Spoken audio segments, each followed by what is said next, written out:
Markas terbesar pasukan Amerika di Suriah meledak.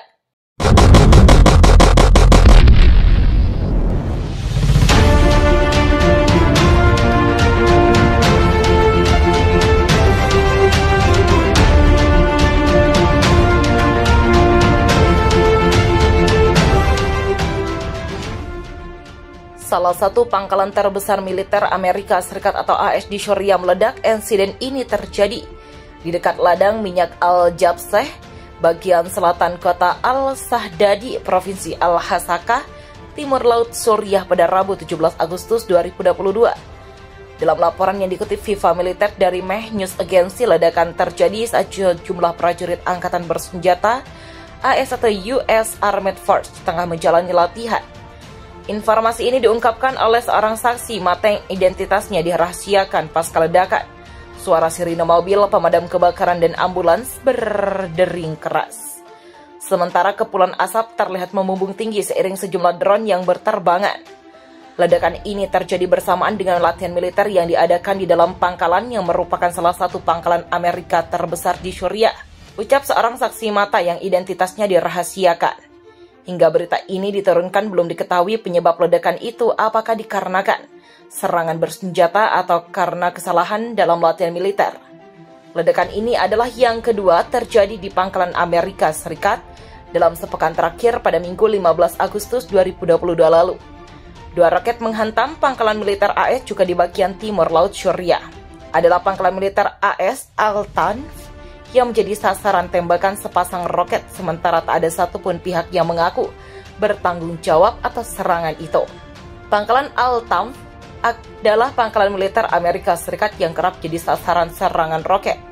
Sebelum serangan akhir pekan lalu, Al-Tanf juga pernah dibombardir drone pada Oktober 2021. Pangkalan pasukan AS di Suriah, serangan pesawat tak berawak atau drone menghantam sebuah kompleks yang dijalankan oleh pasukan Amerika Serikat atau AS dan pejuang oposisi Suriah yang didukung Amerika Serikat di Suriah Timur pada Senin 15 Agustus 2022. Tidak ada korban atau kerusakan akibat serangan ini. Seperti dilaporkan AP, militer AS menyatakan serangan itu terjadi di sekitar pangkalan Al-Tanf di dekat perbatasan Suriah, Yordania, dan Irak bertemu. Tidak ada pihak yang mengaku bertanggung jawab atas serangan tersebut. Pasukan AS dan koalisi berbasis Al-Tanf untuk melatih pasukan Suriah dalam patroli untuk melawan militan dari kelompok Daesh atau ISIS. Pangkalan itu juga terletak di jalan yang berfungsi sebagai penghubung penting bagi pasukan yang didukung Iran membentang dari Teheran sampai ke Lebanon.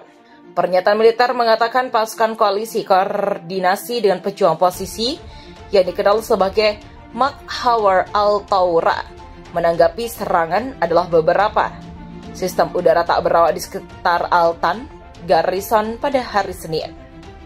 Dilaporkan pula pasukan berhasil menyerang salah satu drone yang mencegah dampaknya, sementara drone kedua meledak di dalam kompleks pasukan oposisi menghasilkan 0 korban atau kerusakan yang dilaporkan. Upaya serangan drone lainnya tidak berhasil, laporan itu tambahnya. Mayor Jenderal John Brennan, Komandan Satuan Tugas Gabungan, mengutuk serangan pesawat tak berawak itu.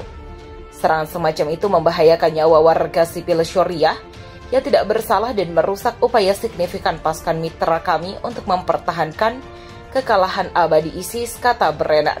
Serangan itu terjadi di beberapa jam setelah serangan udara Israel di Suriah Barat dan tengah menewaskan 3 tentara, melukai 3 lainnya yang menyebabkan kerusakan material. Sebuah pemantau perang oposisi Suriah, Observatorium Suriah adalah hak asasi manusia yang berbasis di Inggris, mengatakan serangan Israel menghantam posisi tentara Suriah di mana para pejuang yang didukung Iran bermarkas. Pada bulan Oktober tahun lalu, para pejabat AS mengatakan mereka yakin Iran berada di balik serangan pesawat tak berawak bulan itu di Al-Tanf. Dilaporkan pada saat itu bahwa mereka percaya serangan itu melibatkan sebanyak 5 pesawat tak berawak yang syarat dengan bahan peledak. 4 tentara Amerika Serikat terluka pada Kamis 7 Oktober. Waktu setempat setelah roket-roket ditembakkan ke pangkalan militer yang menampung pasukan Amerika di Suriah Timur. Dilansir dari kantor berita AFP pada Jumat, Komando Pusat AS menyatakan roket-roket tersebut menghantam 2 bangunan pendukung dan pangkalan Green Village di Provinsi Dar ez-Zor. Pangkalan militer tersebut dijalankan oleh pasukan Demokratik Suriah yang dipimpin Kurdi, di mana Amerika Serikat dan mitra koalisi mempertahankan misi melawan sisa-sisa kelompok ISIS. Saat ini 4 prajurit AS sedang dievaluasi atas cedera ringan dan kemungkinan cedera otak traumatis, kata Komando Pusat Amerika dalam sebuah pernyataan. Komando tersebut yang mengawasi operasi AS di Timur Tengah tidak menyebutkan sumber serangan, tetapi mengatakan bahwa itu sedang diselidiki. Sebelumnya pada bulan Januari lalu, pangkalan itu juga digempur dalam serangan yang dituduhkan pada kelompok-kelompok yang didukung Iran. Tak ada korban yang dilaporkan dalam serangan itu. Pasukan AS itu membalas dengan menggempur sumber serangan itu. Konflik Iran-Amerika Serikat makin memperjelas kawan dan lawan di Timur Tengah. Konflik Iran dan Amerika Serikat kembali pecah setelah Presiden Amerika Serikat Donald Trump memerintahkan membunuh Mayor Jenderal Qasim Soleimani. Panglima Garda Revolusi Iran itu tewas karena serangan drone di Bandara Internasional Baghdad pada Rabu. Di balik konflik Iran-Amerika Serikat nyatanya semakin memperlihatkan mana negara kawan dan negara lawan. Di kawasan bagi keduanya berikut ulasannya. Iran pakai satelit Rusia untuk meluncurkan rudal serang AS. Rusia menjadi salah satu sekutu Iran, sejumlah kerjasama dilakukan oleh kedua negara tersebut. Salah satunya kerjasama di bidang militer. Iran pernah melakukan latihan militer bersama militer Iran. Juga pernah menggunakan senjata milik Rusia seperti tank T-72.